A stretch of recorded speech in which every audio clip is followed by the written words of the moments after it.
જૂનાગઢમાં ભાજપ નેતાઓના વિવાદિત નિવેદનથી વિવાદ સર્જાયો છે। ભાજપ નેતાઓના વિવાદિત નિવેદનથી કોંગ્રેસમાં નારાજગી જોવા મળી છે।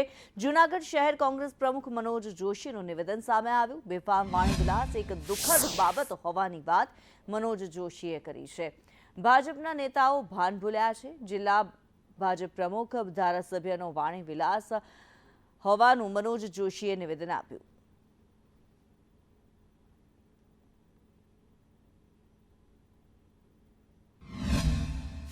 રૂપાલા સાહેબનું નિવેદન આવ્યું, ક્ષત્રિયો વિશે અસભ્ય ટિપ્પણી કરી, એક ઉપર નથી કર્યું।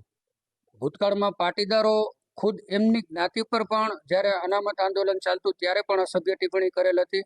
આજે એ ટિપ્પણી કર્યા પછી પણ આટલો આક્રોશ થયો, સુલેભંગ થયો સમાજમાં, એમાંથી પણ શીખ નથી લેતા। અને ગઈકાલે જે જિલ્લા ભાજપ પ્રમુખશ્રીએ ક્ષત્રિય રાજા મહારાજા ઉપર ટિપ્પણી કરી, આ માત્ર ક્ષત્રિયો પર ટિપ્પણી